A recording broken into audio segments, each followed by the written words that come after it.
Warahmatullahi wabarakatuh. Alhamdulillahirabbil alamin. Wassalatu wassalamu ala asrofil anbiya'i wal mursalin wa ala alihi washabihi ajmain. Asyhadu an la ilaha illallah wa asyhadu anna Muhammadan abduhu wa rasuluh. Amma ba'du.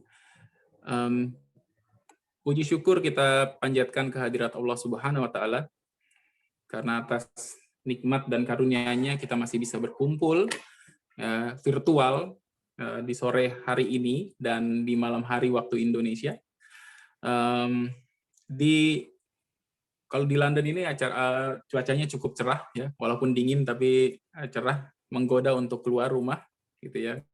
Mungkin teman-teman yang di North UK kita nggak tahu kayak gimana, mungkin juga seperti itu ya kurang lebihnya. Dan tidak lupa juga kita panjatkan taslim, salam dan taslim kepada junjungan kita Nabi besar Muhammad SAW beserta keluarga dan para sahabat-sahabatnya yang selalu istiqomah hingga akhir zaman. Bapak Ibu sekalian, sebelumnya perkenalkan saya Ogi, saya akan menjadi moderator dalam acara kita sore ini, dalam acara untuk meningkatkan giroh kita dalam menjalankan kehidupan kita sehari-hari, kehidupan beragama, dan juga memanfaatkan waktu yang ada selama bulan Ramadan. Memanfaatkan waktu yang bermanfaat. Jadi tidak menyia-nyiakan waktu kita. Dan kita juga tahu setiap kali kita masuk ke dalam suatu ta'lim, ini ada malaikat yang menaungi kita dan selalu berdoa untuk kita. Jadi, jazakumullah khairan. Terima kasih banyak telah hadir bersama kami di sini untuk mendengarkan tausiah dari Ustadz, ya, yang saat ini Ustadznya live langsung dari Indonesia. Terima kasih banyak Pak Ustadz. Dan juga nanti akan sedikit ada beberapa pengumuman yang akan saya bacakan. Sebelum kita mulai acara, ada baiknya kita mendengarkan tilawah yang kali ini akan dibawakan oleh Mas Yorga. Ya, kepada Mas Yorga, dipersilakan Mas untuk tilawah. Ya, syukran Mas Yogi. Bismillahirrahmanirrahim. Assalamualaikum warahmatullahi wabarakatuh. Bagi Bapak Ibu yang hendak menyimak, insya Allah saya akan membacakan surah Al-Alaq ayat 1 sampai 19. A'udzu billahi minasyaitonir rajim. Bismillahirrahmanirrahim. Iqra bismi rabbikal ladzi khalaq. Khalaqal insana min 'alaq. Iqra wa rabbukal akram. Alladzi 'allama bil qalam. 'Allamal insana ma lam ya'lam. Kalla innal insana la yatgha. Ar-ra'ahu istaghna.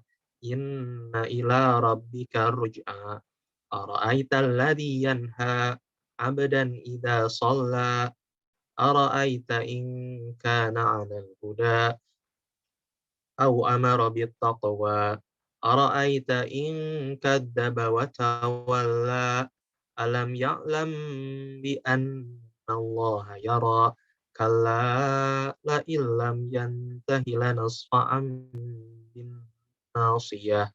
Nasiyatin katibatin khati'ah. Falyad'u nadiyah. Sanad'u zabaniyah. Kalla la tuti'hu wasjud waqtarib. Shadaqallahul adzim. Demikian, Assalamualaikum warahmatullahi wabarakatuh. Waalaikumsalam warahmatullahi wabarakatuh. Jazakallah khair, Mas Yorga. Semoga yang membaca dan yang mendengarkan mendapatkan pahala yang melimpah di sisinya ya dari Allah Subhanahu wa taala.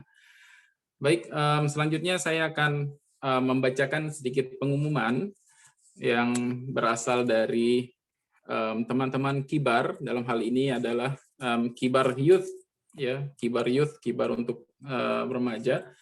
Ada pengumuman lomba Ramadan ya, ada pengumuman lomba Ramadan yang diselenggarakan oleh Kibar dan KBRI. Pengumumannya berupa sebagai berikut. Akan ada lomba poster dan menulis ya, lomba poster dan menulis serta juga ada lomba hafalan atau membaca Al-Quran. Nah, bagi bapak dan ibu yang memiliki anak, ya, yang memiliki anak berusia masih anak-anak dan remaja, ya kita bisa mengajak mereka untuk mengikuti lomba-lomba tersebut. Nah, pengumumannya sudah ada di kolom chat. Nanti juga teman-teman bisa langsung klik, ya, langsung ada pengumumannya melalui sosial media berupa Instagram. Baik, yang pengumuman yang kedua adalah jangan lupa juga, walaupun sudah ada di kolom chat, saya akan membacakan bahwa Human Aid Initiative, ya, juga menerima zakat dan sedekah dari para bapak dan ibu yang ada di sini. Dan untuk lebih lanjutnya, informasi lebih lanjutnya, Bapak dan Ibu bisa melihat di kolom chat ataupun berbicara langsung dengan PIC dari HAI atau Human Aid Initiative, ada Mbak Rani, ya, dan Mas Dovi di acara kali ini. Baik, untuk mempersingkat waktu, mari kita masuk ke acara utama kita, yaitu tausiah, ya, yang akan dibawakan oleh Ustadz kita. Ustadz, saya bacakan sedikit ya profil beliau. Ustadz bernama Hatta Syamsuddin LC, MHI. Ya, beliau dari Inisiatif Dai Center. Beliau ini merupakan seorang cendekia juga nih ya. Jadi beliau tamat dari LIPIA Jakarta, kemudian tamat itu di S1 Fakultas Syariah Universitas Internasional Afrika Sudan, kemudian ada S2 juga di Magister Hukum Islam UMS, kemudian ikut program kelas internasional dan melanjutkan program doktoral hukum ekonomi syariah di UII Yogyakarta. Masya Allah, tabarakallah, luar biasa ini Pak Ustadz pendidikannya. Dan beliau juga banyak mengarang buku, ya, karya bukunya ada beberapa yang bisa saya bacakan, ada Canda Tawa Ikhwan, buku kumpulan cerita aktivis dakwah, Muhammad SAW The Inspiring Romance, buku serial tentang pernikahan dan rumah tangga, kemudian Kultum Ramadan, dan Al-Quran Sahabat Dunia Akhirat. Pengalaman dakwah beliau juga sudah melalang buana, ini sudah internasional ya. Beliau sering berdakwah di Korea, Jepang, ya, di Arab, kemudian di benua Australia, dan sekarang kali ini kita mendengarkan beliau walaupun virtual, tapi kita mendengarkannya melalui kita berada di UK ya, di Inggris Raya. Baik, kita panggilkan saja. Assalamualaikum Pak Ustadz. Waalaikumsalam warahmatullahi wabarakatuh. Jazakallah khair telah bergabung bersama kami. Pak Ustadz, untuk mempersingkat waktu, kami persilakan langsung memberikan tausiahnya, Pak. Tafadhol, Pak. Baik, terima kasih atas waktunya. Bismillahirrahmanirrahim. Assalamualaikum warahmatullahi wabarakatuh. Innal hamdalillah nahmaduhu wa nasta'inuhu wa nastaghfiruh wa na'udzu billahi min sururi anfusina wa min sayyiati a'malina. May yahdihillahu fala mudhillalah wa may yudlilhu fala hadiyalah. Asyhadu an la ilaha illallah wahdahu la syarikalah wa asyhadu anna Muhammadan abduhu wa rasuluhu la nabiyya ba'dah. Allahumma salli wa sallim wa barik ala hadan nabiyil karim wa ala alihi wa sahabatihi wa man tabi'ahum bi ihsanin ila yaumiddin, amma ba'd. Alhamdulillah, sahabat-sahabat sekalian di Inggris sana, teman-teman di Kibar yang namanya sudah berkibar sejak lama di Indonesia sudah sering mendengar ya tentang Kibar dengan segala kiprahnya. Kita bersyukur pada Allah Subhanahu wa taala bisa bertatap layar pada kesempatan sore hari waktu London ya, dan di sini malam hari menjelang tengah malam. Allah Subhanahu wa taala mudahkan, dan salah satu hikmah pandemi ini adalah kita bisa bersilaturahim lintas batas, dan tentu saja di dalamnya termasuk tawasau bil haq dan tawasau bis sabr, saling mengingatkan, saling menguatkan, dan juga termasuk di dalamnya adalah untuk saling menuntut ilmu. Maka bersyukur sekali alhamdulillah pada kesempatan kali ini ya, kami dari Human Initiative kembali bermitra dengan teman-teman di Kibar untuk menghadirkan Ramadan yang gak kalah ramai dengan di Indonesia ya.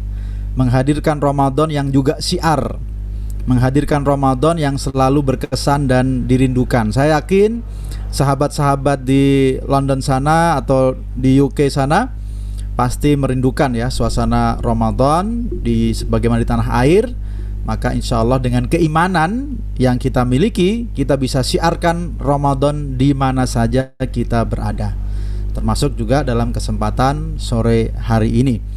Dan sholawat salam marilah senantiasa kita sampaikan, kita doakan semoga senantiasa tercurah kepada Nabi junjungan kita Nabi Muhammad Sallallahu Alaihi Wasallam, yang kita harapkan syafaat dari beliau di hari kiamat nanti. Bapak Ibu sahabat sekalian yang dimuliakan Allah Subhanahu Wa Taala, kita masih ingat kita dulu menghitung hari ya, menjelang Ramadan, dari mulai 100 hari lagi Ramadan, kemudian 60 hari lagi Ramadan. Media sosial kita sepertinya cukup ramai dengan hal-hal semacam itu. 30 hari lagi Ramadan. Dan ternyata begitu kita memasuki Ramadan, tiba-tiba sekarang kita hampir menjalani separuhnya. Ini malam ke-15 di tanah air. Jadi sudah separuh Ramadan. Inilah yang harus kita renungkan. Rasulullah SAW bersabda, "Raghima anfu rajulin dakhala alaihi Ramadan summan salakha qabla an yukfaru lahu." Sungguh celaka, sungguh merugi, sungguh terhina. Siapa mereka? Orang yang sudah mendapati Ramadan, kemudian Ramadannya berlalu, dan sementara dia belum diampuni dosa-dosanya. Hadis riwayat At-Tirmizi, dan ini adalah peringatan bagi kita semua. Kita masuk Ramadan, ternyata menjadikan kita lalai, ya sama aja dong. Ramadan harus kita isi dengan kebaikan-kebaikan, dan alhamdulillah kali ini kita juga berkesempatan mengisi untuk saling mengingatkan dan menguatkan, khususnya terkait tema bagaimana kita bersemangat belajar agama di bulan Ramadan yang mulia ini. Saya mohon izin share screen ya, supaya pembahasan kita bisa lebih efektif. Mungkin bisa acungkan jempol kalau sudah terlihat. Tidak, Pak. Oke, terima kasih. Nah, pertama tentu kita harus mempunyai cara pandang yang tepat. Ketika kita bicara ilmu, biasanya itu dihadapkan dengan harta. Kalau di mana-mana orang bicara sekolah, kan ditanya cari ilmu atau cari ijazah buat nyari duit. Ini biasanya jawabannya agak dilematis ya. Dibilang cari ilmu, tentu idealis. Tapi realitasnya tentu setiap kita juga membutuhkan harta. Karena itulah cara pandang yang tepat diperlukan dalam hal ini. Cara pandang yang tepat, apakah kita mengejar ilmu dan mengejar harta sekalipun, harus didahului dengan cara pandang yang tepat. Karena apa? Cara pandang yang tepat itu insya Allah melahirkan niatan yang tepat. Jadi kalau niatan yang tepat, ya dua-duanya tentu adalah bagian dari kebaikan yang bisa kita usahakan sebagai seorang muslim.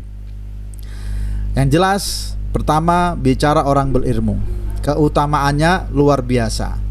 Mungkin yang sering kita dengar betul surat Al-Mujadilah atau Al-Mujadalah, di mana disebutkan qaulillahi ta'ala, a'udzubillahi minasyaitonirrajim, yarfa'illahul ladzina amanu minkum walladzina utul ilma darajat. Allah akan meninggikan orang-orang beriman di antara kalian dan orang-orang yang diberikan ilmu, pengetahuan, ilmu beberapa derajat. Nah, ini saya mengambil terjemah dalam bahasa Indonesia ya, yaitu kata-kata beberapa. Padahal ini tidak mewakili kalimat darajat. Ya, darajat itu adalah bentuk jamak di dalam bahasa Arab, sehingga kalau ditafsirkan bentuk plural ya, kalau ditafsirkan beberapa, itu kan kesan kita seolah sedikit itu. Coba kalau kita melihat dalam kelas ada beberapa mahasiswa, itu pasti asumsi kita paling cuman 7, cuman 5, kalimat beberapa. Padahal beberapa kalau dikatakan darajat, ini adalah bisa jadi banyak derajat atau banyak tingkatan. Maka di sinilah kemudian kita membutuhkan salah satu yang menjelaskan hal ini, kira-kira berapa tingkatannya, berbedaan gimana, berapa perbedaan antara orang berilmu dengan orang yang tidak berilmu atau orang mukmin secara umum. Itu kalau kita tahu berapa perbedaannya kan lebih memotivasi kita. Tapi kalau dalam pikiran kita hanya beberapa, maka kita jadi minimalis jadinya. Cuman beberapa, ntar bisa dikejar dengan hal yang lainnya. Maka disinilah kita bisa melihat pandangan Ibnu Abbas. Dan Ibnu Abbas ini adalah, kita tahu, salah satu sahabat yang sejak kecil sudah diproyeksikan Rasulullah SAW untuk memahami tafsir. Beliau didoakan, Allahumma faqihhu fiddin wa'allimhu ta'wil.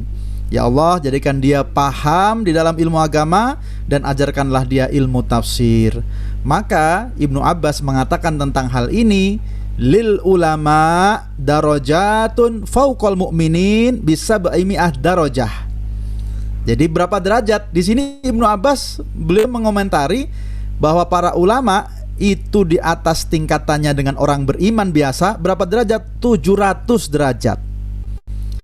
Ma baina darajatain masirah khamsami'ah am. Di antara satu tingkatan ke tingkatan lain perjalanan 500 tahun. 500 tahun perjalanan. Dikali berapa? Dikali 700. Itulah perbedaan antara ulama dengan orang-orang mukmin kebanyakan. Itulah perbedaan antara orang yang belajar agama, tafaqquh fiddin, orang yang berupaya meningkatkan keilmuannya, dengan orang yang biasa dan tidak mau meningkatkan keilmuannya. Jadi sekarang sudah clear ya. Kita jangan mencukupkan diri dengan kata cuman bedanya beberapa derajat, biasa mah itu. Bukan. Ternyata beberapa derajat ini menurut Ibnu Abbas itu 700 tingkatan bedanya. Setiap satu tingkatan 500 tahun perjalanan. Artinya apa?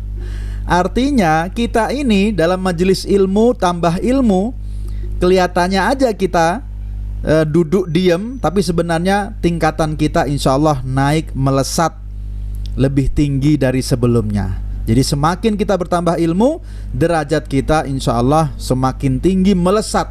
Sebagaimana disebutkan oleh Ibnu Abbas, 700 tingkatan. Nah, jadi ini seharusnya menyemangati kita di dalam mencari ilmu. Apalagi tentu di bulan Ramadan yang mulia ini. Kemudian keutamaan ilmu bukan hanya ke orangnya, bukan orang yang sudah punya ilmu, tapi mereka yang sedang berproses, mereka yang sedang menuntut ilmu, mereka para pembelajar, mereka yang semangat mencari ilmu dan bahkan merantau sampai ke London sana.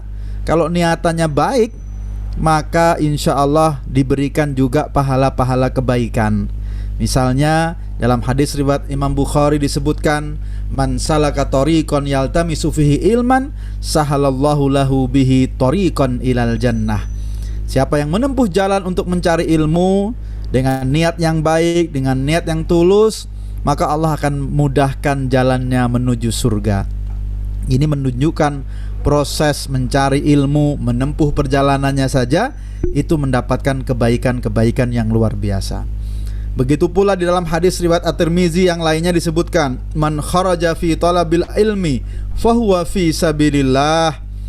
Jadi dikatakan, barang siapa yang keluar rumahnya melakukan satu perjalanan safar untuk mencari ilmu, maka dia tercatat sebagai golongan fi sabilillah. Artinya argo pahalanya luar biasa, berjalan terus sampai dia kembali ke rumah. Hadis riwayat At-Tirmizi. Jadi kita belum sepenuhnya mendapatkan ilmu, baru proses pembelajarannya aja sudah diapresiasi di dalam agama ini. Mungkin ada yang tanya, Ustadz, itu kan kalau belajarnya pakai keluar rumah, ya, langkahnya akan menjadi langkah yang memudahkan untuk menuju surga. Waktunya dia keluar dianggap sebagai waktu fisabilillah. Nah, kalau sekarang kita belajarnya lewat Zoom, bagaimana Ustadz, ya? Apakah juga akan diberikan keutamaan yang sama? Tentu yang menjadi ilat di sini adalah niatan belajarnya. Yang menjadi alasan dia mulia adalah niatan belajarnya. Maka kalau hari ini belajarnya Bapak mau menggunakan Zoom ya, bisa secara online, maka tentu saja keutamaan-keutamaan itu akan mengikuti, walaupun bisa jadi ada hal-hal yang memang tidak sepenuhnya kemudian bisa kita dapatkan dengan melalui online seperti ini. Jadi tetap saja walaupun kita belajar majelis ilmu kita melalui Zoom, insya Allah kita juga mendapatkan kebaikan-kebaikan sebagaimana disebutkan di dalam hadis-hadis tadi.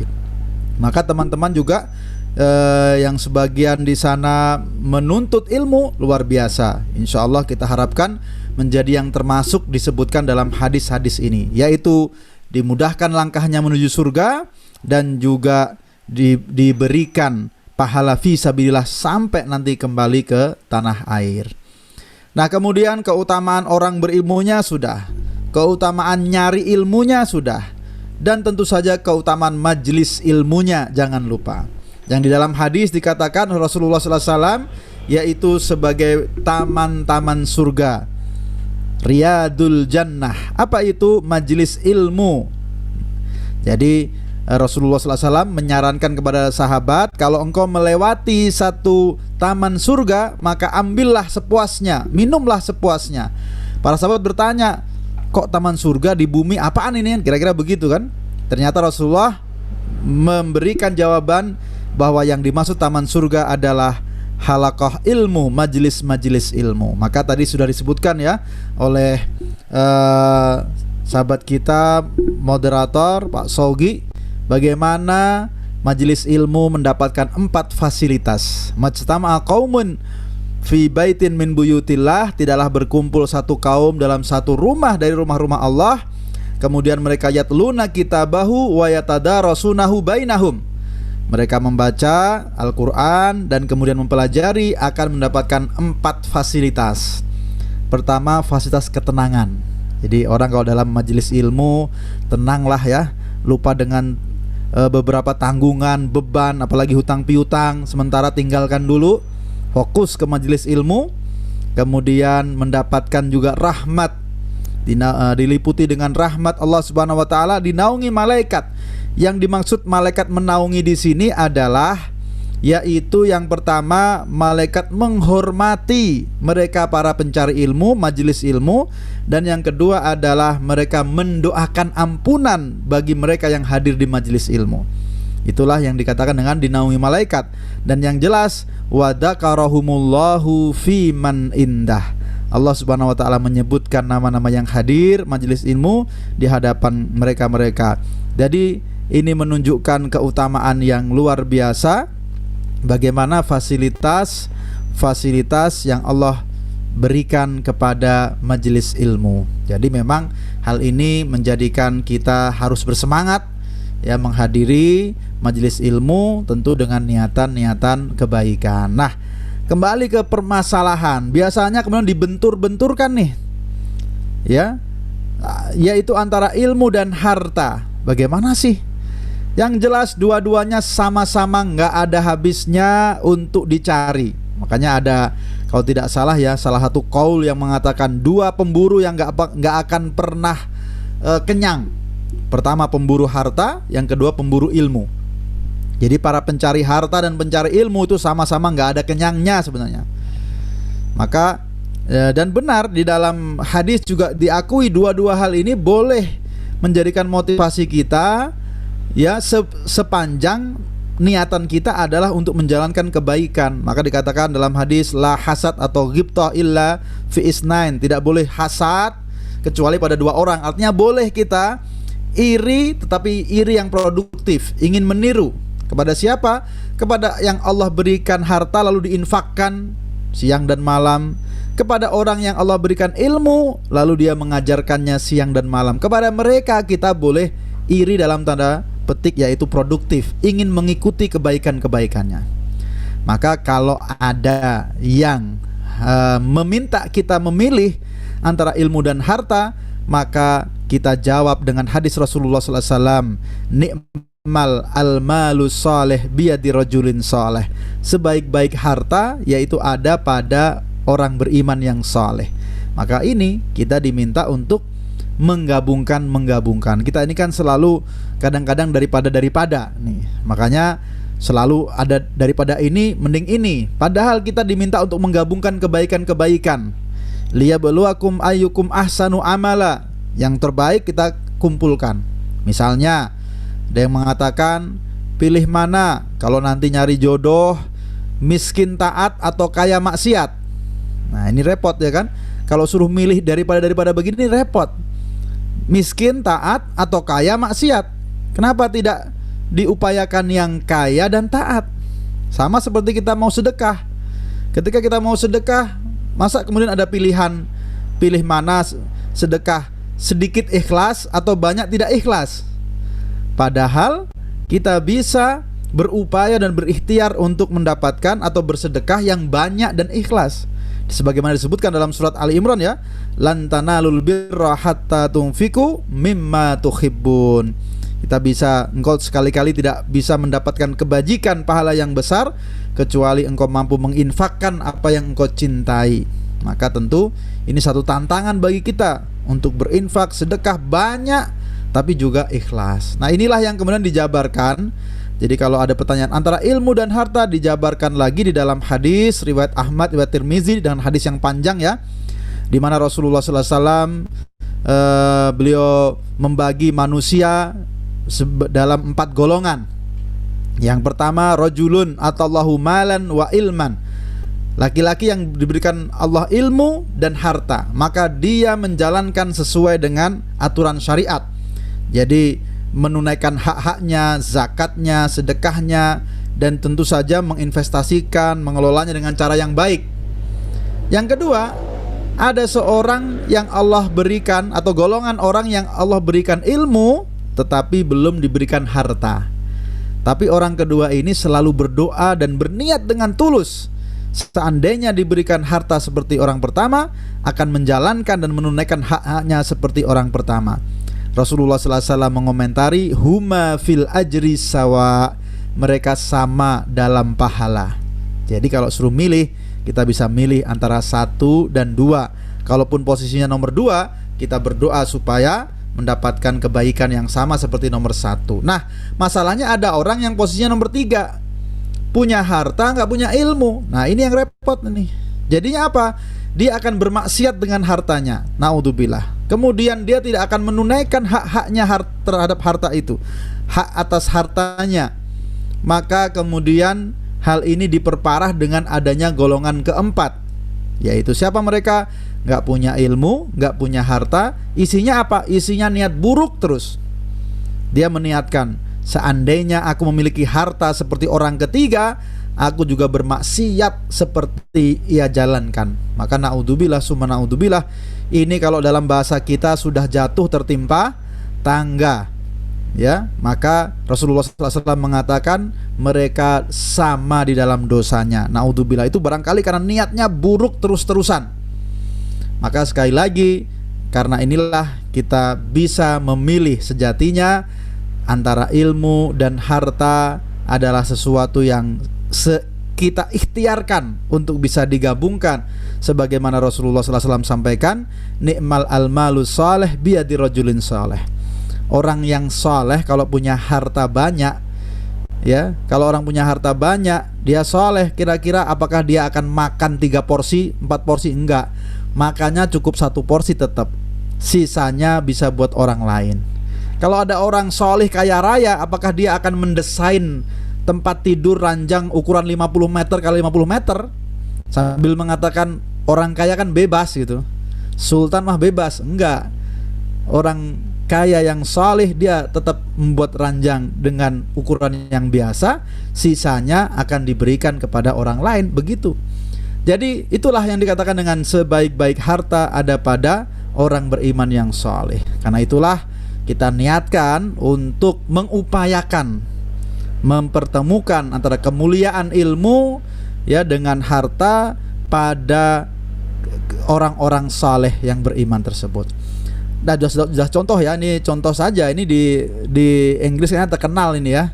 Ini orang Inggris nih, Michael Carroll itu yang menang lotre pada usia 19 tahun. Yang pada waktu itu total yang dia dapat 223 miliar. Dia punya harta, tapi nggak ada ilmunya. Kita belum bicara iman, ilmunya aja nggak ada untuk mengelola. Apa yang terjadi? Ternyata dengan kekayaan 223 miliar dari lotre itu, dia kemudian habiskan untuk berfoya-foya, pesta, bermaksiat, dan lain sebagainya. Dan kemudian harta tersebut kemudian tentu ludes dan dia kembali menjadi orang miskin sebagaimana sedia kala. Yang menarik ketika ditanya, dia malah menjawab hidupnya lebih tenang sebelum dapat lotre daripada setelah dapat lotre.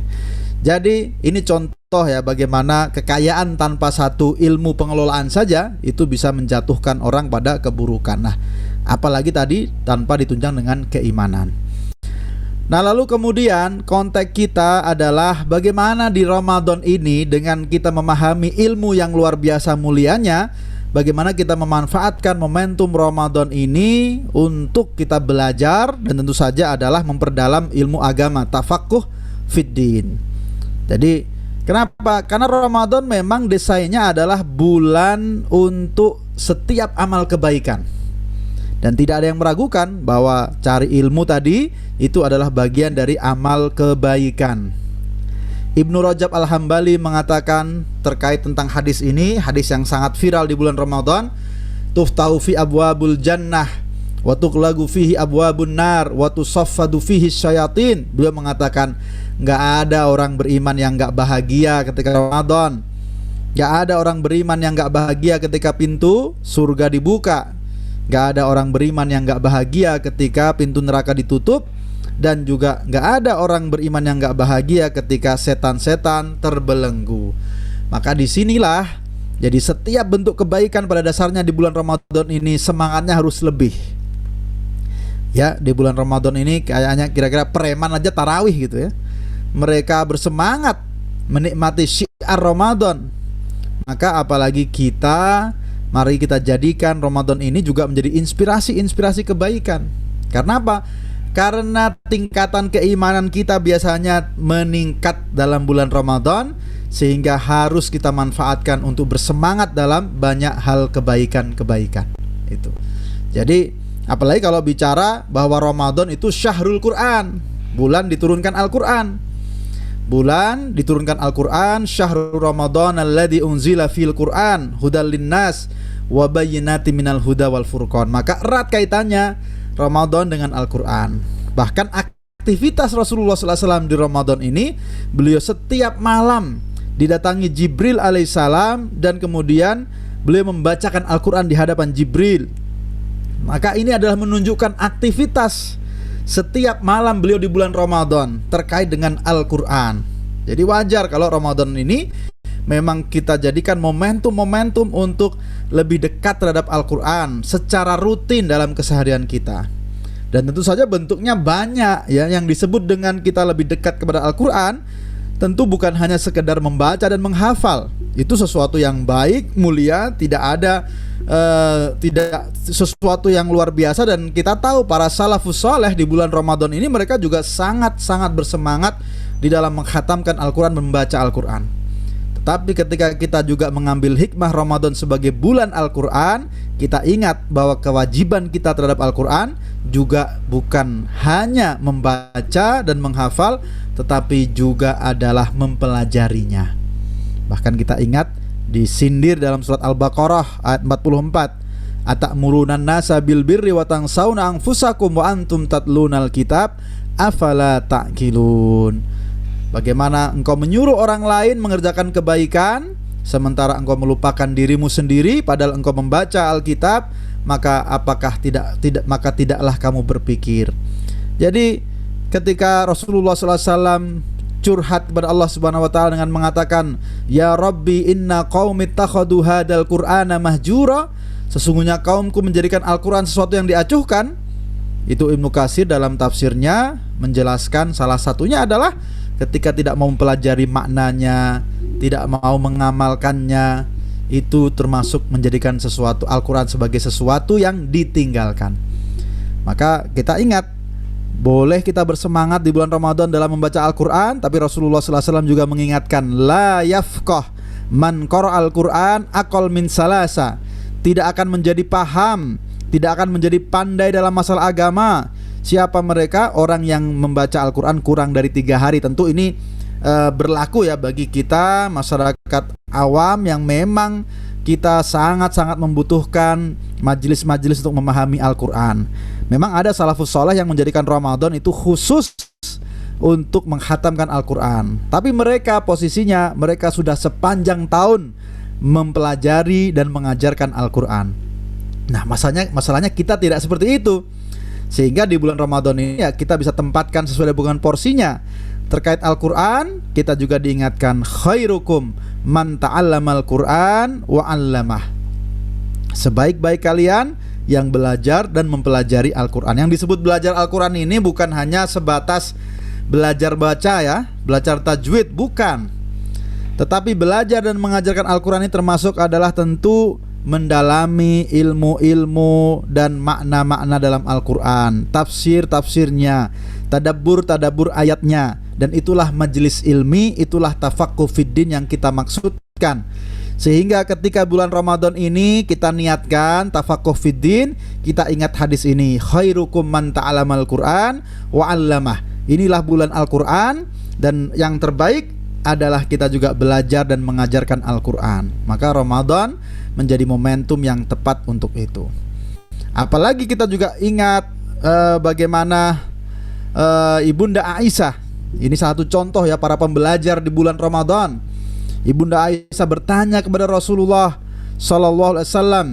Beliau bertanya, "In alimtu ayu lailatul qadar ma aqulu fiha ya Rasulullah." Kalau seandainya aku tahu, aku yakin bahwa malam itu Lailatul Qadar, kira-kira apa doa yang harus aku ucapkan? Maka kita tahu, kemudian beliau diberikan satu doa yang sampai hari ini kita abadikan, yaitu Allahumma innaka afuwun tuhibbul afwa fa'fu anni. Jadi ini berawal dari pertanyaan Ibunda Aisyah. Dibayangkan kalau Ibunda Aisyah nggak mau nanya ya, nggak mau jadi pembelajar di bulan Ramadan, maka kita tidak pernah mendapatkan warisan doa yang sangat-sangat luar biasa ini. Jadi sekali lagi, para pembelajar di bulan Ramadan itu adalah momentum.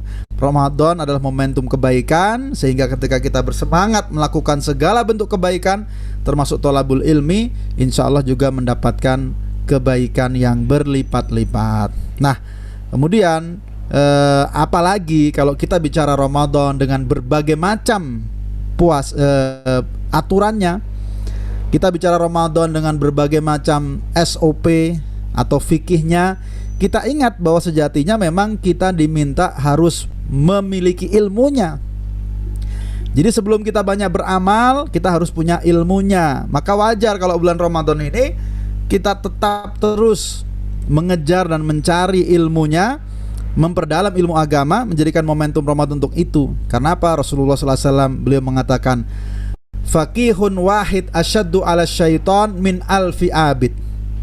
Satu orang yang faqih, paham agama, lebih ditakuti syaitan daripada 1000 orang beribadah. Tentu di sini adalah beribadah, tetapi dia tidak faham agamanya, tidak faham ibadahnya.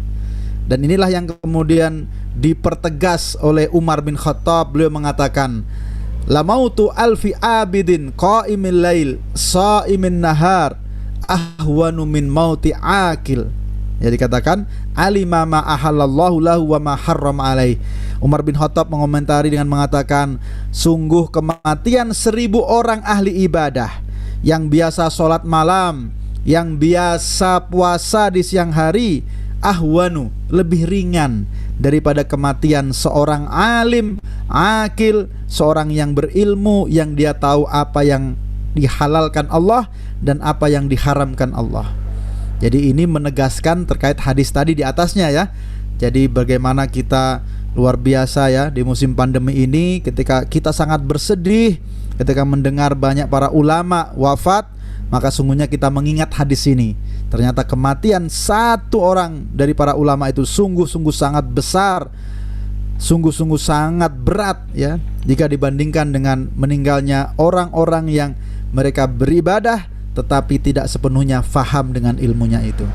Jadi tidak ada kata lain ya, kecuali memang Ramadan ini ya harus menjadikan kualitas kita bertambah.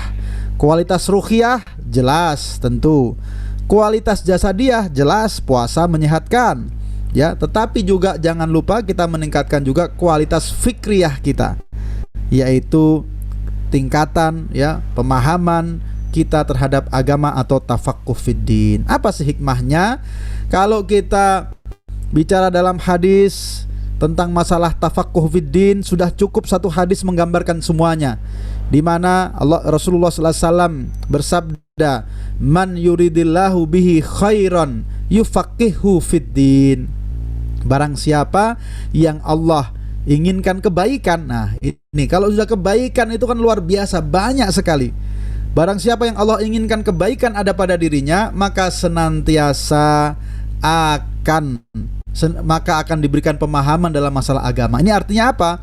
Setiap kita bertambah pemahaman dan pendalaman kita tentang agama, maka insya Allah juga akan lebih banyak kebaikan-kebaikan yang akan kita dapatkan. Di antaranya saya sebutkan saja untuk mempermudah, ya. Tentu kita bisa menjalankan ibadah yang benar dan tenang. Ingat sekali lagi, ya, ketika kita tahu ilmunya, kita tahu pemahaman terhadap ilmu lebih mendalam, kita bisa beribadah dengan benar dan tenang. Kalau tidak, seorang bisa melakukan ibadah itu dengan was-was, gelisah. Saya pernah lihat, ya, ada orang itu dia mau takbiratul ihram saja itu untuk check in membutuhkan berkali-kali itu. Jadi takbiratul ihram, setelah itu dibatalkan lagi, ya, kemudian takbiratul ihram lagi dibatalkan lagi, ya, sampai mungkin 5 kali. Mungkin imamnya sudah mau menyelesaikan Al-Fatihah, dia masih sibuk dengan takbiratul ihram. Maka bayangkan, inilah tipu daya setan yang selalu ingin yuwaswis fi sudurin nas, membuat manusia itu galau, gelisah.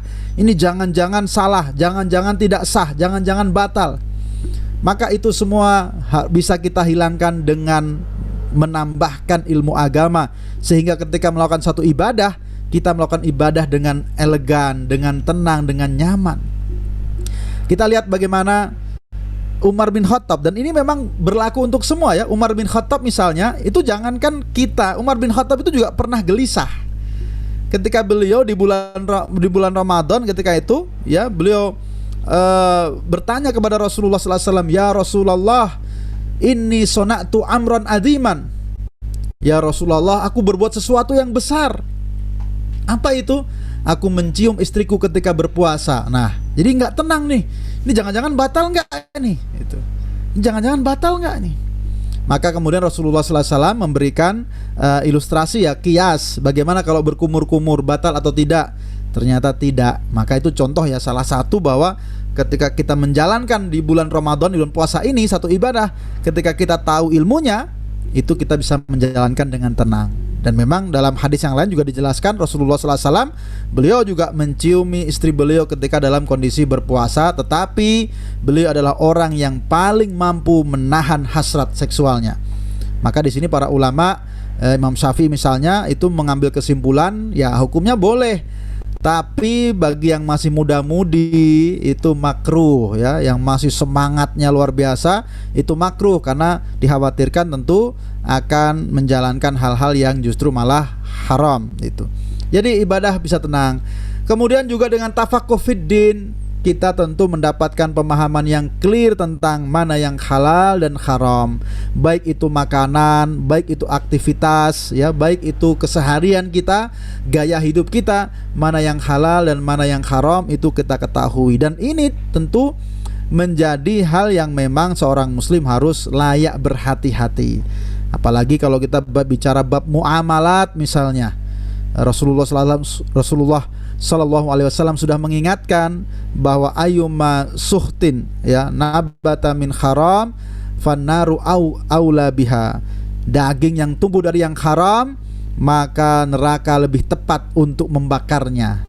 Maka benar, ya, kemudian sehingga kita harus benar-benar mempunyai seleksi. Apalagi tentu yang lebih berat lagi, ya, teman-teman di London sana, di UK sana, tentu dalam masalah halal dan haram, entah itu makanan, entah itu aktivitas, entah itu muamalat, tentu benar-benar selalu mendapatkan tantangan-tantangan yang lebih luar biasa, ya, daripada di tanah air. Tetapi dengan tafaqquh fiddin menjadikan kita tahu mana yang boleh kita jalankan, mana yang harus kita tinggalkan.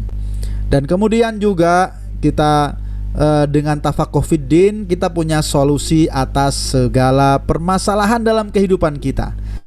Atas segala permasalahan dalam kehidupan kita. Kenapa? Kalau tidak, yang terjadi justru apa? Justru malah bukan solusi, tetapi masalahnya lebih buruk lagi kalau kita tidak memahami agama dengan tepat. Karena pernah ya ada kejadian di mana seorang sahabat, ketika itu mereka dalam satu perjalanan safar, ada sahabat yang terluka di kepalanya dan ternyata beliau dalam kondisi junub. Ya, maka ketika mau menjelang sholat atau pagi hari, dia berkonsultasi kepada sahabat yang lainnya. Apakah ada solusi dari permasalahan ini? Ya, jadi ternyata mereka waktu itu mengatakan gak ada solusi, pokoknya tetap mandi besar. Maka akhirnya yang terjadi adalah ketika sahabat yang terluka kepalanya dan di waktu yang sangat-sangat dingin luar biasa tentu saja, maka kemudian dia nekat mandi sesuai anjuran teman-temannya dan akhirnya kemudian wafat. Maka setelah peristiwa ini sampai kepada Rasulullah SAW, Rasulullah SAW marah dan mengatakan, kalian ini seolah-olah membunuhnya.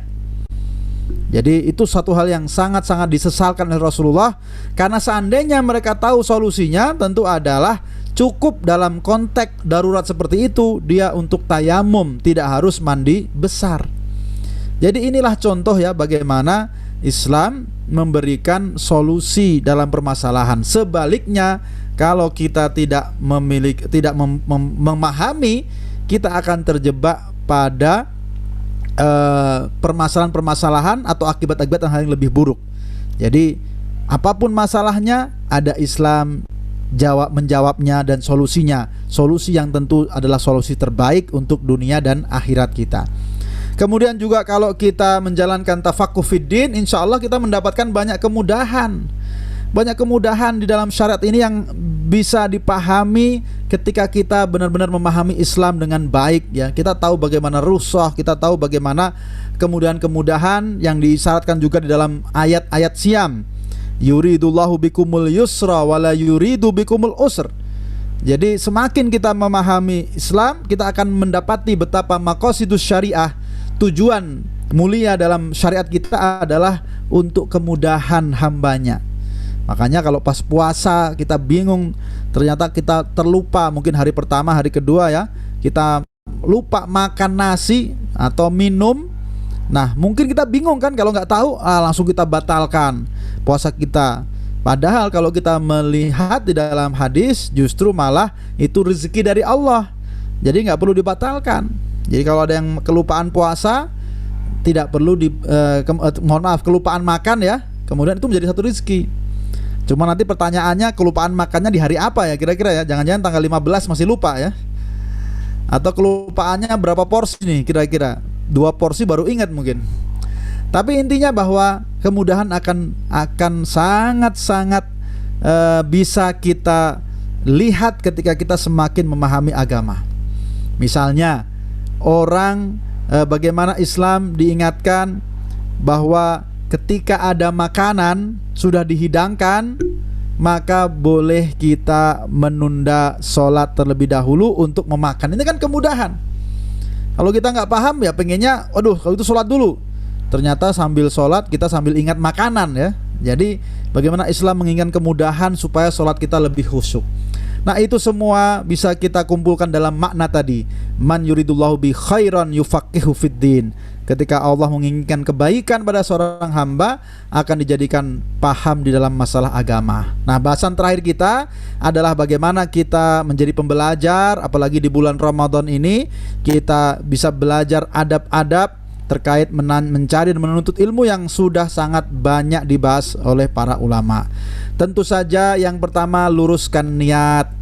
Jangan sampai niatan kita sekedar ya niatan receh, atau bahasanya niatan dunia sementara. Ya, dunia itu sementara ilmu yang bermanfaat itu bisa menghasilkan royalti pahala, passive income sampai ketika kita meninggal sekalipun. Masih ingat ya, ketika anak Adam meninggal, terputus seluruh amalnya kecuali 3 hal. Salah satunya apa yang mendatangkan royalti? Yaitu ilmu yang bermanfaat. Jadi kalau kita punya ilmu, kalau yang dikejar adalah dunia, tentu kita mendapatkan dunia itu, tapi jangan sampai kemudian kita kehilangan kesempatan untuk mencium bau surga karena kita menomorsatukan tujuan-tujuan dunia itu. Maka tujuannya harusnya sederhana, yaitu apa? Kita ingin khairun nas anfa'uhum linnas.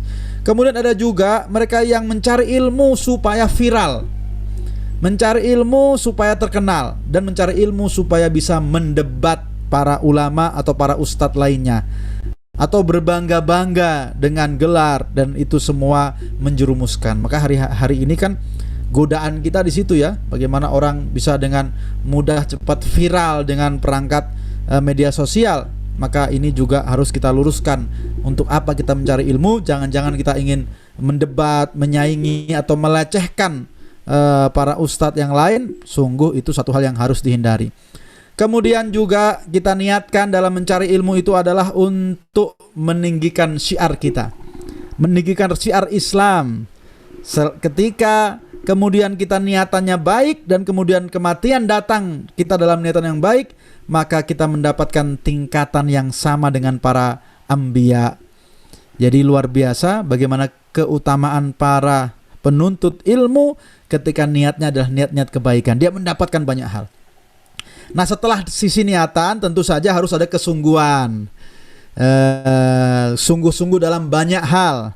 Dan ini sudah disampaikan oleh Imam Syafi'i ya. Bagaimana Imam Syafi'i mengingatkan bahwa tidak akan kita mendapatkan ilmu kecuali dengan bersungguh-sungguh.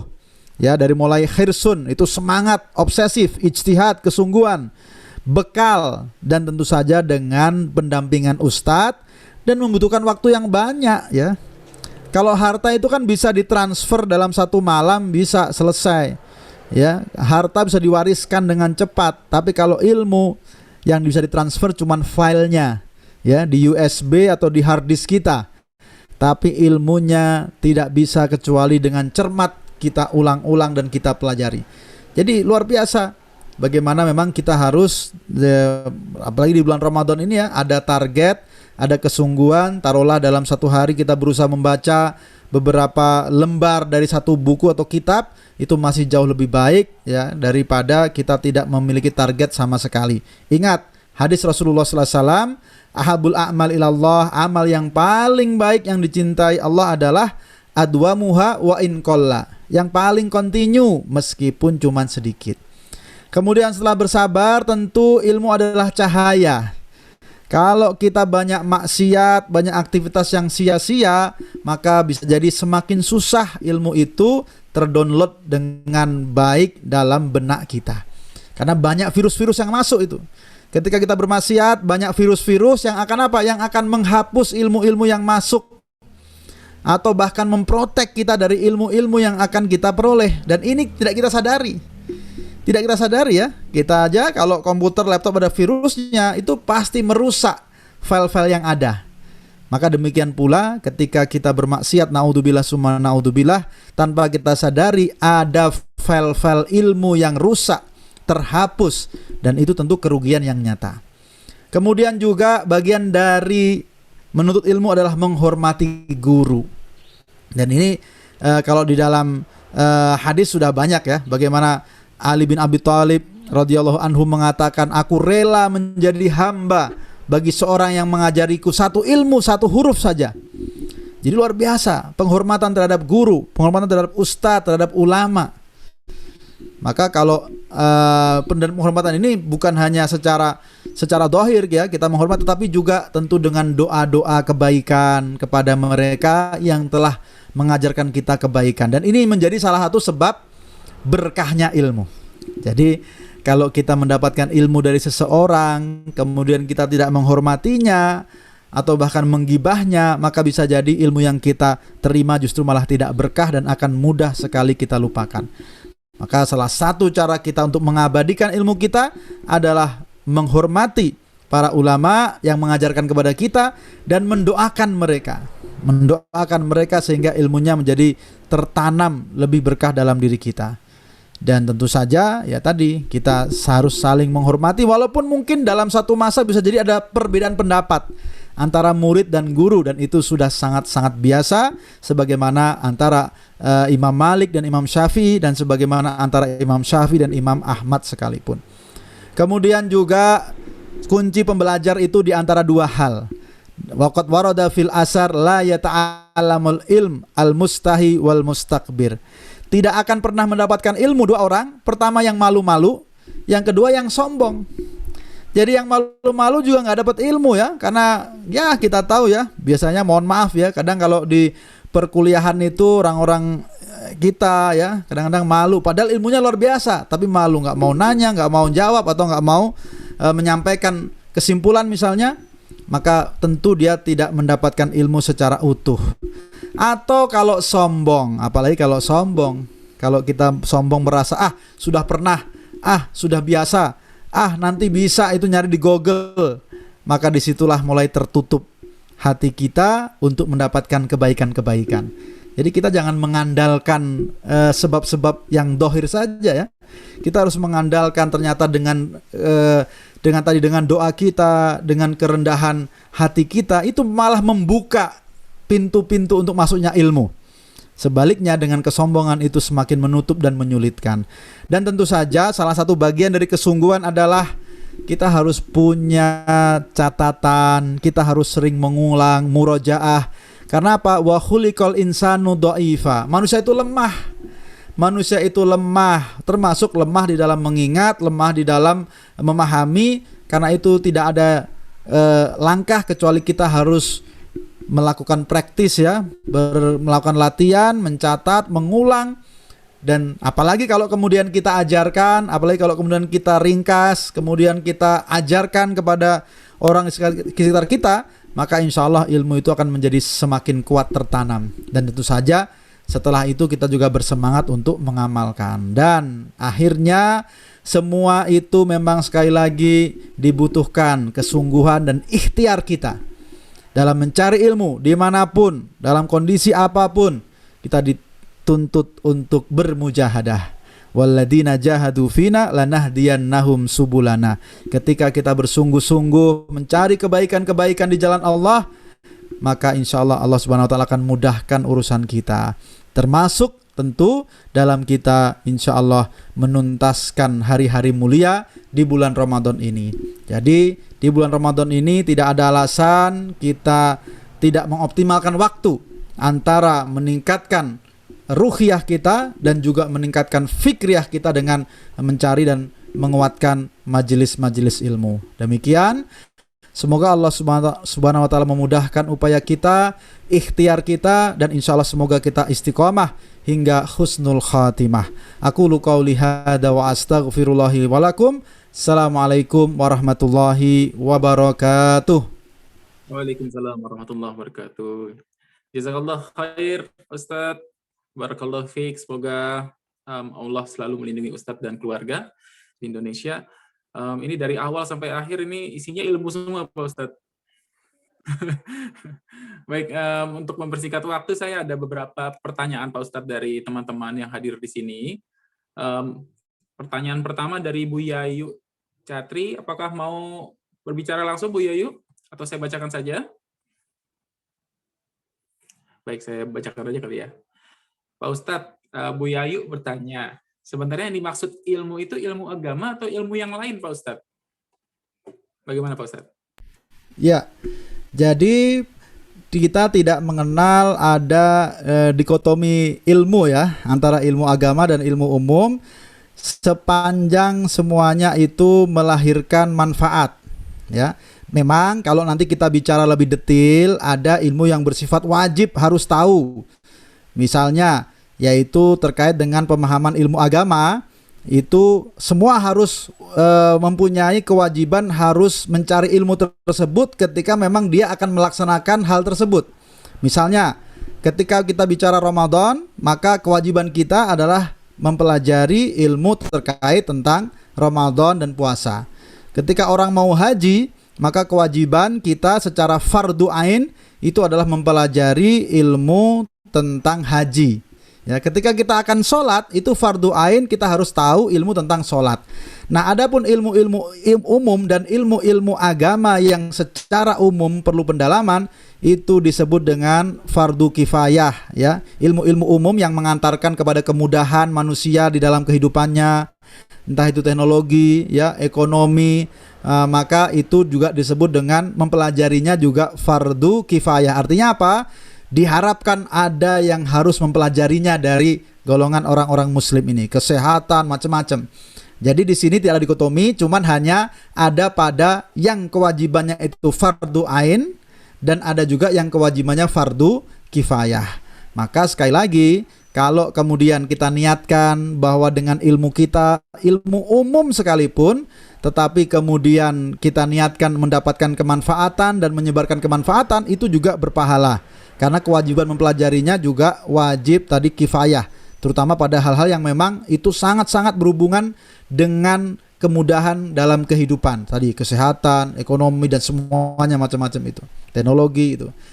Nah, jadi itu tidak ada dikotomi, sehingga kalau kemudian Bapak Ibu semua yang di London sana belajar ilmu umum dengan niatan kebaikan, itu jelas insya Allah mendapatkan kebaikan pahala juga, tetapi ya tidak kemudian meninggalkan kewajiban belajar ilmu agama, apalagi dalam hal-hal khusus tadi. Ketika mau sholat ya harus paham ilmu tentang sholat. Ketika mau puasa ya harus paham tentang ilmu puasa. Wallahu a'lam bishawab. Jazakallah khair Pak Ustadz jawabannya. Berarti untuk ilmu yang termasuk dalam hal pahala yang selalu mengalir karena kita adalah yang berilmu, maka ilmu agama dan ilmu yang bermanfaat lainnya Pak ya. Bukan hanya ilmu agama ya. Baik. Iya, betul. Pak Ustadz, pertanyaan berikutnya. Ini banyak Pak Ustadz pertanyaannya. Mohon maaf ya Pak Ustadz. Oke, dari Bu Renren. Bu Reni, apa kabar Bu Reni? Mau langsung ngomong sama Pak Ustadz atau saya aja bacakan Bu Reni? Dibacakan aja, kabar baik Pak Saugi, terima kasih. Baik.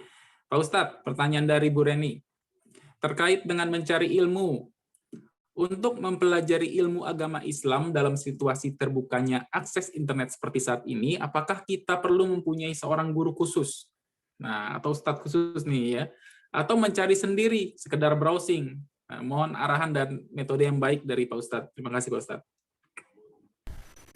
Ya, jadi tentu tidak mungkin ya kita mencari ilmu hanya mengandalkan browsing di dunia maya yang itu luar biasa, berbagai macam juga ada.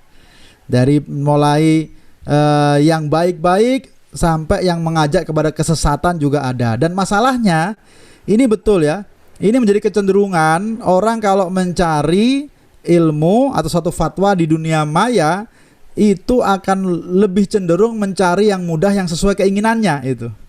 Jadi akhirnya nyari, kayaknya ini pendapatnya nggak boleh, nyari yang boleh itu, nyari lagi, Google lagi, belum ketemu, nyari lagi sampai ketemu pendapat yang boleh, nggak tahu dari mana, yang penting asal boleh diambil akhirnya.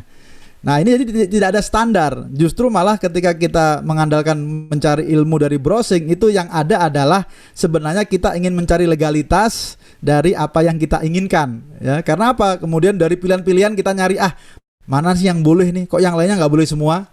Maka dari situ tidak bisa diserahkan hanya melalui browsing, tetap harus ada standarnya.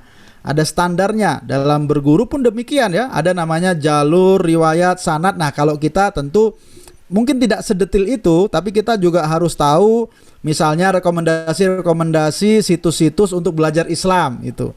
Sehingga walaupun ada perbedaan antara 1, 2, 3, tetapi itu masih dalam konteks perbedaan yang positif.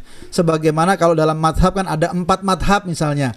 Jadi ketika kita dalam konteks kita browsing pun kita akan tahu, saya akan mencari di situs-situs yang terpercaya ini, yang nggak jauh-jauh dari koridor yang perbedaan pendapatnya adalah perbedaan pendapat yang muktabar atau yang diakui di dalam Islam itu. Jadi tetap saja ada guru, dan nanti gurunya itu bisa jadi tugasnya adalah merekomendasikan tadi, silahkan kalau mau belajar silahkan belajar di situs ini gitu. Dan sekali lagi tetap saja kita kalau hanya bermodalkan teks saja, baik itu teks buku maupun teks artikel dunia maya itu pasti akan sangat lemah karena kita akan memahami dengan cara berbeda ya, memahami dengan versi kita kan. Nah, lain kalau kita punya ustadz pembimbing yang kemudian dari teks-teks itu akan memberikan pemahaman yang lebih luas. Nah, disinilah pentingnya tetap ada ustadz. Jadi kalaupun kita misalnya baca, browsing, kemudian ketemu yang memang dia tidak rekomend atau dia bukan dari situs-situs yang terpercaya, ya harus kita tanyakan kepada ustadz. Kira-kira bagaimana ustadz ini? Kok ada pendapat seperti ini? Nah, jangan kita telan mentah-mentah, tapi kita konfirmasikan. Nah, kecuali kalau dari situs-situs yang sudah memang rekomendasi terpercaya ya boleh. Tetapi soal pemahamannya pun bisa juga kita sekali lagi ya kita cari pembimbing ustadz untuk menguatkan hal itu. Nah, apalagi kalau memang tersedia hal itu ya, seperti dalam konteks hari-hari ini dalam konteks dunia internet atau media sosial kan bisa lebih memudahkan caranya untuk itu. Allahu a'lam bishawab. Barakallahu fiik, Ustaz. Semoga menjawab Ibu Reni ya. Jadi kita harus ada ustadz nih yang membimbing. Baik, pertanyaan berikutnya Pak Ustadz. Ini dari Kang Suhendri nih. Kang Suhendri sebaiknya karena udah on screen jadi bisa langsung bertanya ya. Silakan Kang. Ya, terima kasih Mas Yogi. Assalamualaikum Ustadz. Saya mau bertanya soal ini Ustadz. Mungkin Ustadz pernah dengar juga soal Dunning-Kruger effect. Jadi ketika seseorang baru belajar sedikit, terus dia merasa, oh saya tahu nih gitu, tahu banyak, terus dia merasa sombong dan menyalah-nyalahkan expert di bidang itu, misalnya gitu. Ya nggak hanya ilmu agama, bisa ilmu apapun gitu. Banyak ya kita, ya mungkin saya sendiri pernah mengalami gitu, atau sekarang masih mengalami, bisa saja. Nah dalam Islam kan para ulama juga kan melewati tahap itu pasti. Nah itu bagaimana? Apakah dalam Islam ada atau praktik para salafus soleh itu menghindari efek ini gitu, efek yang ketika baru masuk, misalnya S1 nih, baru belajar S1 misalnya kan, baru semester pertama, semester kedua, dia merasa tahu, oh saya tahu nih soal arsitektur, misalnya saya di arsitektur. Padahal ilmu yang perlu dikejar itu masih banyak gitu. Dalam hal ilmu agama, yang baru-baru belajar kan misalnya gampang menyalah-nyalahkan kan, wah ini bid'ah, ini haram. Padahal ternyata pendapatnya banyak sekali gitu, dan itu semua ada dalilnya gitu. Nah, menghindari efek ini seperti apa itu dalam Islam atau praktek dari para salafus soleh yang kita bisa pelajari gitu. Terima kasih. Assalamualaikum warahmatullahi wabarakatuh. Waalaikumsalam warahmatullahi wabarakatuh. Jadi kecenderungan seperti itu bukan hanya dalam konteks ilmu agama ya. Semua hal itu biasanya memang mohon maaf bagi para pemula pasti selalu akan memahami seolah-olah yang paling hebat dalam bidang itu. Ya misalnya lah kalau bicara tentara militer ya, barangkali mungkin yang paling kelihatan gaya justru malah yang awal-awal masuk ke tentara ya, baru selesai pelatihan misalnya kan, begitu keluar mungkin kelihatan gaya kemana-mana menunjukkan oh ini tentara nih gitu kan. Artinya itu sesuatu yang bisa dialami oleh siapapun ya, tapi begitu kemudian dia semakin lama jadi tentara, semakin naik pangkatnya ya semakin malah terlihat tawadu biasa begitu. Nah itu dalam hal yang lain juga seperti itu, termasuk di dalam masalah mempelajari ilmu agama. Bahkan kita ingat ini persis seperti yang dikatakan Dunning-Kruger effect ya. Ada ungkapan di dalam yang sering dikenal ya para ulama itu mengatakan, bacalah satu buku maka engkau akan menjadi orang paling pandai, dan bacalah banyak buku engkau akan menjadi orang yang paling bodoh. Ini kan luar biasa ya. Kalau kita hanya baca satu buku, yang buku itu mengupas satu permasalahan yang langsung final, kira-kira dengan modal satu buku itu kita sudah bisa langsung pandai nih. Oh enggak, pokoknya pendapatnya itu A sama dengan A, B ya B, itu enggak ada yang lain. Karena apa? Karena kita baru baca satu buku. Jadi seolah-olah kemudian kita paham semuanya. Padahal tidak ada buku yang sempurna, tentu kecuali Al-Quranul Karim. Ketika kemudian kita membaca banyak buku, kita baru tahu, oh ternyata pendapatnya ada yang beda. Maka semakin kita banyak baca buku, kita lama-lama menjadi seperti orang bodoh. Wah, kok ilmu saya sedikit banget ya. Tapi permasalahan di lapangan itu adalah, kalau ada orang baru baca satu buku, ketemu dengan orang lain baca satu buku juga, bukunya beda. Akhirnya apa? Jadinya saling ribut ya, saling ribut dan tidak prioritas. Maka sampai-sampai para ulama itu mengatakan, siapa yang yang tidak memahami adanya perbedaan pendapat di antara para ulama, itu sebenarnya dia belum nyium bau fikih sekalipun itu. Jadi yang tidak memahami ada perbedaan pendapat itu dia sebenarnya belum sampai dalam pembahasan yang lebih mendalam di dalam masalah fikih itu.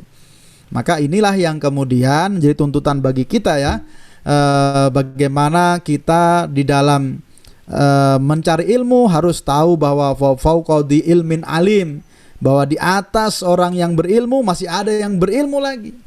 Sebagaimana kita tahu ya tentang Nabi Musa dan Khidir ya, itu juga Nabi Musa bukan berarti mulai dari awal itu. Nabi Musa sudah dikenal, sudah sebagai tokoh, tapi kemudian diberikan pelajaran oleh Allah Subhanahu wa taala tentang bahwa ada juga yang lain yang melebihi diri beliau, dan ini harus kita contoh ya, bagaimana tadi menghormati guru, tawadhu, dan semakin bertambah ilmu seharusnya memang kita semakin mendapatkan ketawaduan, harusnya sebagaimana filosofis padi ya, kalau di negeri kita sering disebutkan filosofi padi, itulah yang seharusnya. Jadi kalau ada yang masih dalam tahapan tadi awal-awal ya tentu kita bisa memahami, tetapi juga kita harus berupaya bahwa semua kita bisa terus move on. Jangan memposisikan sebagai pemula, tapi kita menjadi orang-orang yang memahami bahwa ada perbedaan pendapat yang harus saling-saling kita toleransi atau menghormati. Ya, demikian wallahu a'lam bishawab. Barakallahu fi. Semoga menjawab Mas Henry. Ada pertanyaan berikutnya dari Adilan W. Mahdias ya. Nah, ini saya bacakan saja ya karena waktunya sudah lewat sebenarnya. Assalamualaikum Pak Ustadz, ingin bertanya apakah amal jariyah tetap berlaku untuk orang non-muslim? Nah, jika tidak, apakah ada semacam reward yang diberikan atau dianggap hilang? Terima kasih. Ya. Yang jelas sifat Allah Subhanahu wa taala adalah Ar-Rahmanur Rahim. Jadi Ar-Rahman adalah rahmat kasih sayang Allah kepada seluruh makhluknya, termasuk non-muslim sekalipun. Dan di dunia ini itu sudah diberikan banyak hal kepada non-muslim dari rahmat Allah Subhanahu wa taala. Jadi kemudian, nah cuman itu ada masa berlakunya. Ketika sudah bicara tentang kebaikan akhirat, maka sifat Allah Ar-Rahim itu khusus kepada orang-orang beriman, mendapatkan kebaikan-kebaikan di akhirat. Jadi kalau ada kebaikan-kebaikan dari non-muslim di dunia, itu juga akan mendapatkan reward, tetapi dalam bentuk rahman Allah Subhanahu wa taala, kebaikan-kebaikan di dunia, entah itu kesehatan, entah itu kekayaan, rezeki, dan lain sebagainya. Dari mendapatkan reward, termasuk juga reward simpati orang ya, reward kebaikan dari orang, reward rezeki, itu bagian dari Ar-Rahman. Tetapi kalau bicara amal-amal, maka jelas disebutkan di dalam ayat Al-Qur'an, wa qadimna ila ma amilu min amalin faja'alnahu haba'an mansura. Jadi datang mereka dengan banyak amal yang luar biasa, tapi karena tanpa keimanan, maka itu ditolak di akhirat nanti jadi debu-debu yang bertebaran. Jadi rewardnya adalah di dunia. Tapi ya, kemudian kalau ada reward secara khusus, itu ada pernah disebutkan.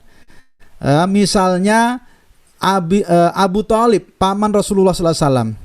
Jadi paman Rasulullah ini bagaimanapun ya, beliau ketika meninggal dalam kondisi masih kafir atau musyrik. Padahal hampir sepanjang hidupnya atau banyak waktu dalam hidupnya digunakan untuk apa? Mencintai Rasulullah, membantu Rasulullah, ya, membela Rasulullah SAW. Kurang apa coba kebaikannya? Seandainya yang paling layak diberi reward ya Abu Thalib. Ya, seandainya Allah Subhanahu wa taala memberikan reward kepada non-muslim, itu Abu Thalib lebih dulu daripada yang lainnya, karena beliau jelas-jelas membela Rasulullah SAW. Tetapi ternyata beliau tetap di neraka, dan disebutkan di dalam hadis beliau memang lebih sedikit diringankan, yaitu dikenal sebagai orang yang paling ringan azabnya di neraka. Tetapi jangan tanya, yang namanya azab neraka seringan-ringan apapun gambarkan suatu hal yang sangat-sangat luar biasa beratnya. Jadi kalaupun ada reward, yang paling berhak justru malah Abu Thalib. Tetapi Abu Thalib pun tetap di neraka, dan hanya diringankan, tetapi ringannya juga tetap berat dan naudzubillah summa naudzubillah. Jadi sekali lagi itu kaitannya dengan bagaimana kita memahami kebaikan-kebaikan non muslim. Kalau mau pakai logika sederhana ya seperti yang sering digambarkan para ustadz kita ya, atau beberapa menggambarkan ya seperti orang sekolahan ya. Orang sekolah ya, dia ikut melakukan tugas-tugas sekolah, ikut ngerjain tugas-tugas sekolah, ikut ngerjain ujian, tapi dia nggak pernah daftar sekolah dan nggak pernah menghargai gurunya, gimana bisa lulus gitu ya. Nah, itu contohnya. Jadi keimanan itu adalah pengakuan, tentu pengakuan ketauhidan. Nah, dia ikut ngerjain soal-soalnya, tugas-tugasnya, tapi nggak pernah daftar sekolah, gimana bisa dapat ijazah? Kira-kira gitu kalau bahasa ilustrasi sederhananya. Wallahu a'lam bishawab. Baik Pak Ustadz, ada satu pertanyaan lagi Pak Ustadz.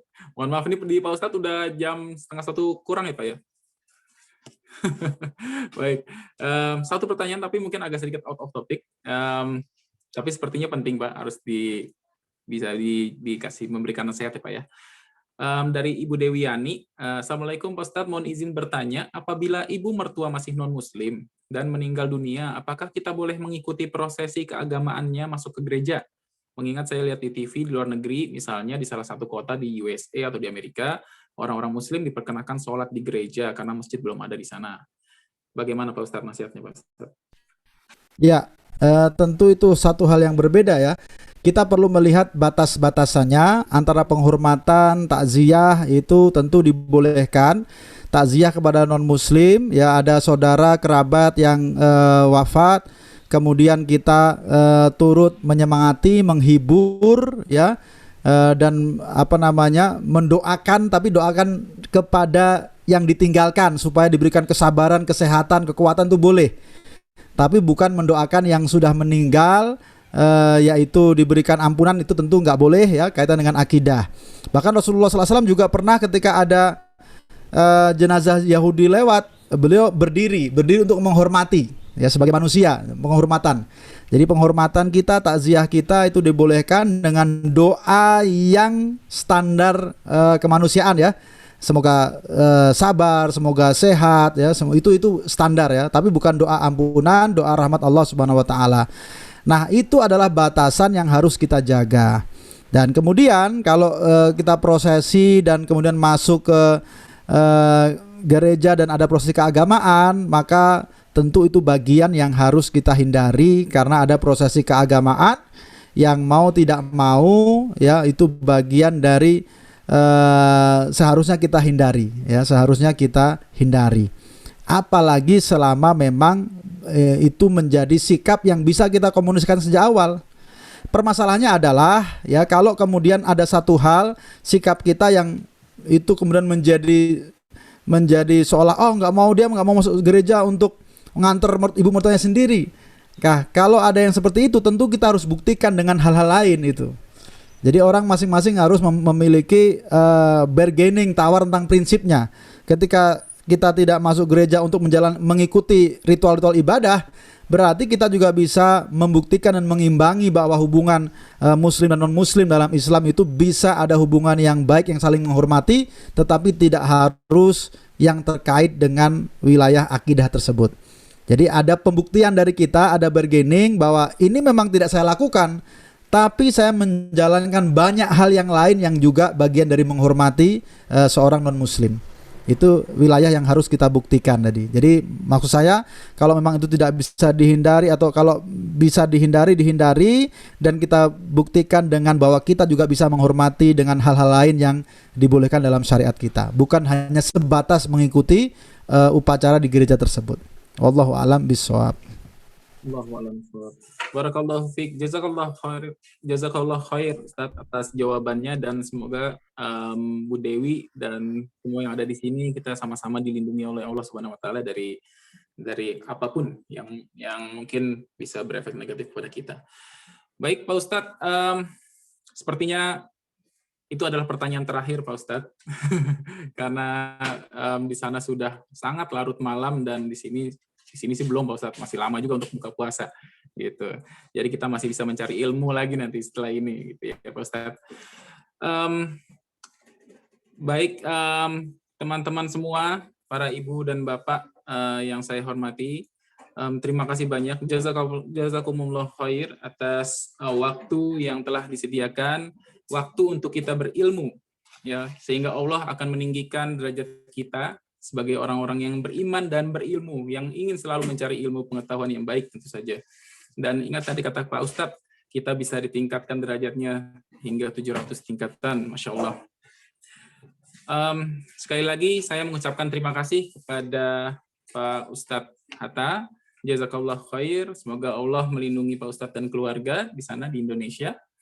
Dan kepada teman-teman semua, kami dari Kibar, dari pengajian Al-Ikhlas London dan Human Aid Initiative mengucapkan banyak-banyak terima kasih, dan kita berharap bisa berjumpa lagi di lain waktu di program-program yang ada selama di bulan Ramadan ini ataupun nanti setelah bulan Ramadan. Terima kasih. Mari kita bersama-sama tutup dengan doa kafaratul majlis. Subhanallah wa bihamdika asyhadu an la ilaha illa anta astaghfiruka wa atubu ilaik. Baik, wassalamualaikum warahmatullahi wabarakatuh. Terima kasih banyak. Waalaikumsalam warahmatullahi wabarakatuh. Syukron, jazakumullah khairan semuanya. Terima kasih Ya, banyak. Afan. Terima kasih semuanya. Terima kasih Mas Yogi, Al-Ikhlas London, Yorga, dan Mas Yogi, Mas Yorga, makasih. Terima kasih semua. Mas Dani, Mas Indri. Sampai ketemu lagi hari Kamis. Ustaz.